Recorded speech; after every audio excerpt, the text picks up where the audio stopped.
तो मैंने इसको लिखा है। बाबा ने, ये बहू में आए, ध्यान है ना आपको। बाबा ने मऊ में आकर के हम सबको दिशा दिखाई है। दिखाई कि नहीं दिखाई, बताओ भाई, जोरदार ताली बजाओ भाई। इसके लिए क्या कर रहे हो आप? बाबा ने मऊ में आकर के हम सबको दिशा दिखाई है। हम पे सोच और चिंतन में पढ़े थे ना भाई, बाबा आने से पहले हम पढ़े थे। सोच और चिंतन में आगे हमें बढ़ना है, आगे हमें कैसे बढ़ना है। बाबा ने संविधान बना करके, बाबा ने संविधान बना करके कार दिलाए हैं। बाबा ने संविधान बना करके हमें अधिकार दिलाए ना, नहीं दिलाए भाई। आज हम जो सम्मेलन कर रहे हैं, बाबा साहब ने 14 से लेकर 18 तक जो समानता का अधिकार है, उसमें कहा आगे से कोई भेदभाव नहीं होगा। आर्टिकल 17 के द्वारा उन्होंने कहा आगे से इस देश में कोई अनटचेबिलिटी नहीं होगी। ये अधिकार है कि नहीं भाई, बताओ मेरे को। भक्ति की गरिमा, एकता, अखंडता, ये सब अधिकार बाबा ने दिलाए हमें। इसलिए बाबा साहब अम्बेडकर संविधान को अंगीकार होने के 75 वर्ष हुए हैं पूरे। 75 वर्ष हुए हैं पूरे।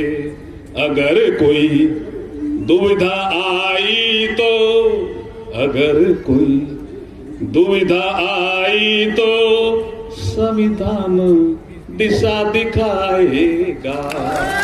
अगर कोई दुविधा आई तो संविधान दिशा दिखाएगा। बाबा ने मऊ में आकर के, बाबा ने मऊ में आकर के हम सबको दिशा दिखाई है। दिखाई नहीं दिखाई भाई, बताओ ना सर।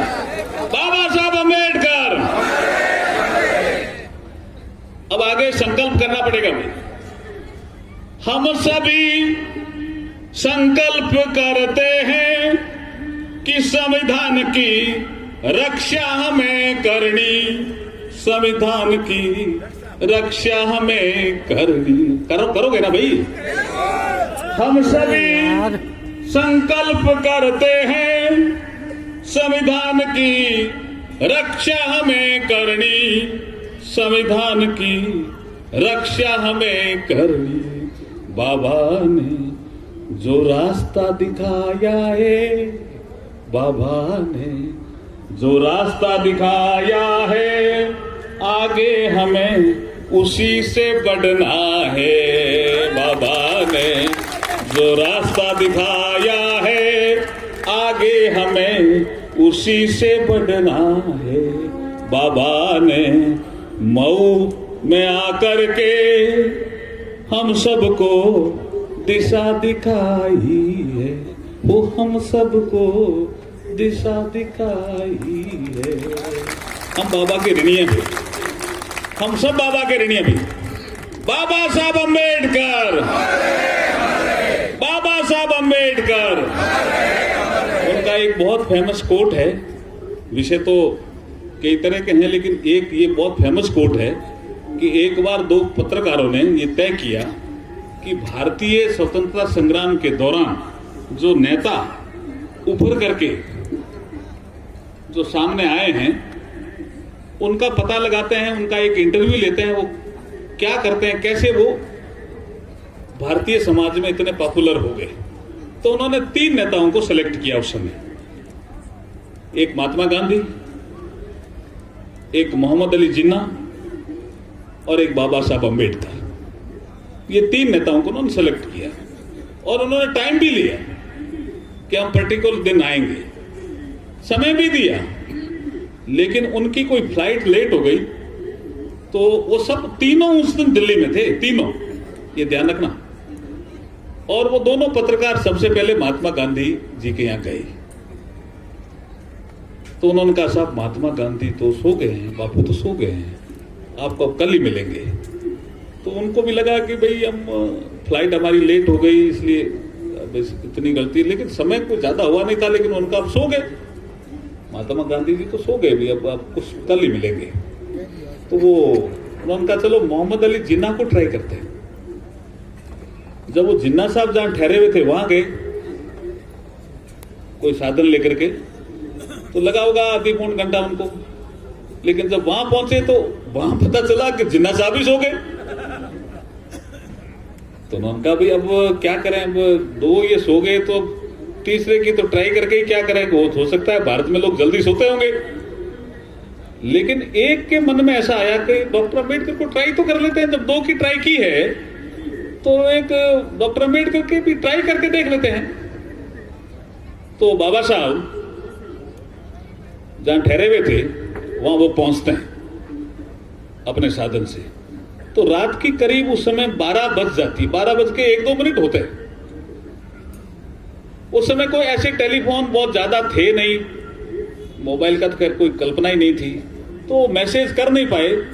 और बाबा साहब को लगा कि भी ये विदेशी पत्रकार हैं, आज का टाइम दिया है तो आज वो आने चाहिए, और विदेशी लोग तो लेट तो नहीं करते और कैंसिल करते हैं तो तार देते हैं, उस समय तार का सिस्टम था, तो उनका तार भी नहीं आया। तो बाबा साहब उस चिंता में थे, लेकिन पढ़ रहे थे, तो समय 12 बज के कुछ मिनट हो गए, इतने में वो घंटी बजाते और बाबा साहब खुद ही उन्होंने लिखा है जी, विदेशी पत्रकारों ने, ये मैं कोई ऐसे ही नहीं बोल रहा, उन्होंने लिखा है अपनी जीवनी में, अपनी डायरी में, अपनी पुस्तक में भी लिखा है कि बाबा साहब खुद ही बाहर आते हैं, टाई वाई लगे हुए, सूट पहने हुए, एकदम तैयार, जैसे जब सुबह का समय होता है ऐसे। तो जैसे ही बाहर आए और उन्होंने कहा आर यू डॉक्टर अम्बेडकर? बोला yes yes I am doctor BR Ambedkar, welcome in my house. तो अंदर ले गए, तो उन्होंने कहा हम पूछना तो कुछ और चाह रहे थे, लेकिन पहला हमारा एक क्वेश्चन है आपसे। बोला क्या? हमने आज 3 लोगों से टाइम लिया था और बहुत सेलेक्टिव करके, भाई ये तीनों बहुत महत्वपूर्ण हैं अपने अपने क्षेत्र में, और स्वतंत्र संग्राम का जो आंदोलन चल रहा है भारत का, उसमें इनका रोल भी है। एक महात्मा गांधी, एक मिस्टर जिन्ना और एक आपका डॉक्टर अम्बेडकर, ये हमने, हमारी मीडिया ने इसको सेलेक्ट किया था।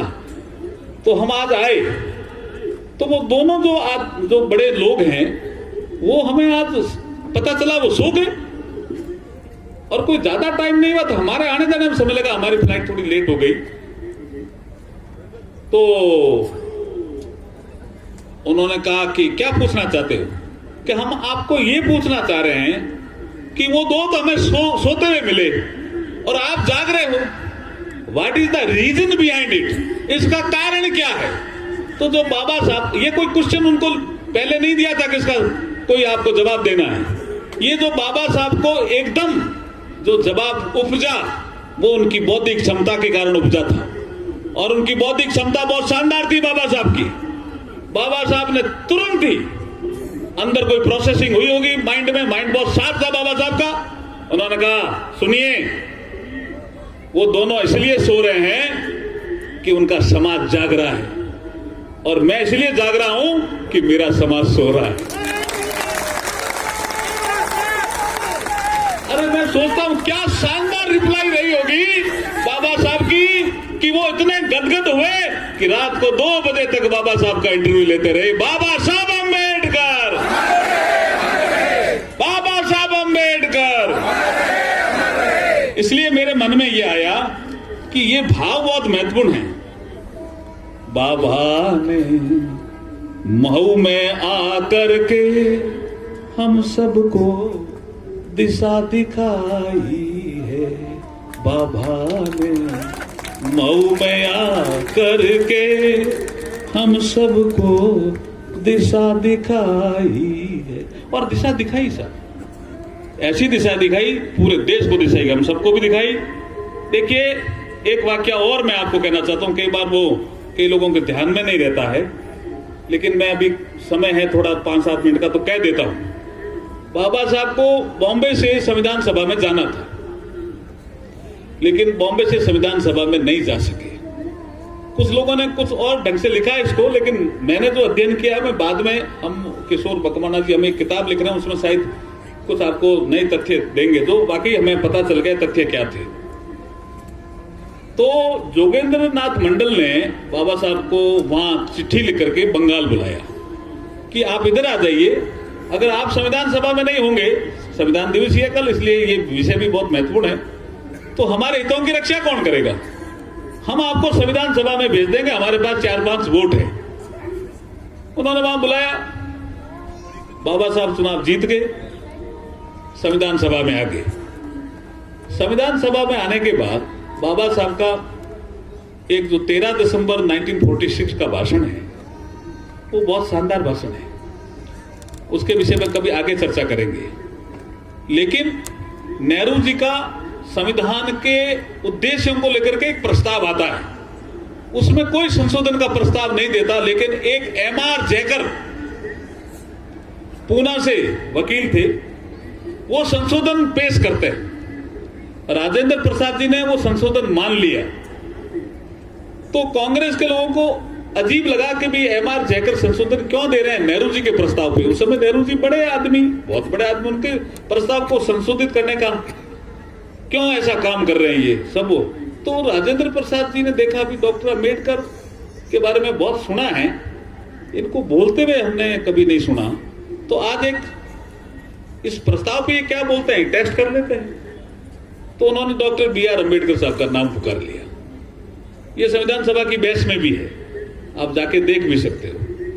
उस दिन उनका इतना शानदार भाषण हुआ कि पूरे संविधान सभा ने तालियां बजा करके बाबा साहब का सम्मान किया उस दिन। तो एमआर जैकर को लगा कि मेरे प्रस्ताव को मान नहीं रहे हैं, तो उन्होंने इस्तीफा दे दिया। जब इस्तीफा दे दिया, उसी बीच में एक ये भारत और पाकिस्तान के बंटवारे का काम तय हो गया, और एक अधिकारी था अंग्रेज, क्या नाम था रे मुकेश, जो दीवारें खींच गया, नहीं रेम, नहीं एक और था, नहीं अभी आ जाएगा, तुम देखो ना, जो उन्होंने हिंदू और हिंदुस्तान और पाकिस्तान के बीच में रेखाएं खींची थी, वो कभी आया नहीं यहाँ। नहीं मैकपोन नहीं थी, वो तो भारत और चाइना के बीच में, जल्दी करो भैया। तो वो रेड क्लिफ, किसने बोला भाई, ताली बजाओ जोरदार उनके लिए। ये केरला जी आपकी टीम बहुत जोरदार है भाई, बहुत जोरदार ताली बजाओ उनके लिए। रेड क्लिफ ने रेखाएं खींची, तो रेखाएं खींची, तो ये बाबा साहब का जो स्थान था ना, जो आज बांग्लादेश में है, पहले पूर्वी पाकिस्तान में चला गया। जैसुर खुलना, वो जैसुर खुलना से जीते थे, वो जब चला गया तो बाबा साहब ने कहा मैं संविधान सभा का सदस्य नहीं रहा। यहां बाबा साहब देशभक्त के रूप में आते हैं राजेंद्र प्रसाद जी के पास, और वो कहते हैं आपने क्या किया सर? बोला क्या मुझे जबरदस्ती आप पाकिस्तान भेजना चाहते हो क्या? I will not go to Pakistan. ये बाबा साहब देशभक्ति के रूप में यहां बोल रहे हैं, I will not go to Pakistan, I will be in India. मेरे समाज के लोगों का मुझे काम करना है, मैं नहीं जाऊंगा पाकिस्तान। क्यों भेजना चाहते हो? उन्होंने कहा साहब वो पता करता हूं। तो पता किया तो पता चला कि जो पॉपुलेशन 50% से ज्यादा किसी प्रांत में या किसी जिले में मुसलमानों की है, वो हम पश्चिमी पाकिस्तान और पूर्वी पाकिस्तान को देंगे, और जो आबादी 50% से ज्यादा हिंदुओं की है जहां, वो हम हिंदुस्तान में रखेंगे। ये एक फॉर्मूला था मोटा मोटा। तो बाबा साहब को लगा यार हो सकता है वहां 50% मुसलमान होंगे, लेकिन बाबा साहब ऐसे शांत बैठने वाले नहीं थे। उन्होंने 2-3 दिन इसमें लगाए। इसलिए अध्ययन करने का भी बाबा साहब हमें सीख देते हैं कि एकदम से तर्क करने से पहले तर्क के लिए सामान चाहिए, हथियार लेकर के तर्क करो। तो बाबा साहब ने सारे जो 50% से कम थी मुसलमानों की पॉपुलेशन 48% थी, तो उनको लगा भाई 48 है तो फिर ये 48 वाले तो हिंदुस्तान में रह गए हैं, ये पाकिस्तान में क्यों किया? तो बाबा साहब दोबारा आते हैं, कहां? संविधान सभा में राजेंद्र प्रसाद जी के पास, और वो दूसरे तीसरे दिन भी एमआर जयकर साहब बैठे रहते हैं। ये लिखने वालों ने ये चीजें लिखी नहीं ढंग से, वो सुनते हैं बाबा साहब को। पहले उन्होंने अपने प्रस्ताव पे सुना तो उन्होंने कहा सबसे शानदार यही बोले हैं। उसके बाद उन्होंने कहा भी मेरा इस्तीफा ले लो, क्योंकि मेरे प्रस्ताव का इतना विरोध किया कांग्रेस के लोगों ने, ऐसा मैंने क्या कर दिया? मैंने यही तो प्रस्ताव रखा था ना कि मुस्लिम लीग के लोग आ जाएं और प्रिंसली स्टेट के प्रतिनिधि आ जाएं संविधान सभा में, उसके बाद चर्चा करो उद्देश्य पे, तो ठीक है, इसमें क्या गलत है? ऐसा देश का बंटवारा तो हुआ नहीं था, मैंने क्या गलत ऐसा किया? लेकिन इसको सबसे अच्छा डॉक्टर अम्बेडकर ने मेरी बात को समर्थन किया, कुछ नेहरू जी की बात को समर्थन किया, एक समालोचना थी, तो उन्होंने कहा मेरा इस्तीफा ले लो। मैं नहीं, तो उनको समझाया गया नेहरू जी के द्वारा और नेताओं के द्वारा, भैया अभी संविधान सभा बनी है, आप अगर इस्तीफा देंगे तो अब सुगन हो जाएगा संविधान सभा में, आप वापिस ले लो। तो वो वापिस लेने के लिए आए थे, लेकिन जैसे ही डॉक्टर अम्बेडकर घुसे तो उन्होंने देखा कि डॉक्टर अम्बेडकर वापिस क्यों आए, इनका तो शायद कोई कह राजस्थान चला गया, पाकिस्तान में, पूरी पाकिस्तान में। उन्होंने कहा राजेंद्र प्रसाद जी मैंने पूरा पता किया है, मेरे साथ ज्यादती हुई है। बोला क्या? वहां पॉपुलेशन जयसुर खुलना में 48% से नीचे है, कोई कह रहा 45% है, लेकिन मेरे को पक्का आंकड़ा मिल गया है। वहां कोई आईसीएस ऑफिसर है, उसने कहा है कि 48% से 100% नीचे मेरे पास डेटा। तो जब वो 50% से ज्यादा है ही नहीं, तो वो स्थान मेरा जो निर्वाचित स्थान है, तो मैं जो हिंदुस्तान की संविधान सभा है उसका संविधान सभा का सदस्य नहीं रहूंगा, तो मैं मेरे जो लोग हैं उनके हितों की रक्षा कैसे करूंगा? और मैं I will not go to Pakistan again, I am telling you.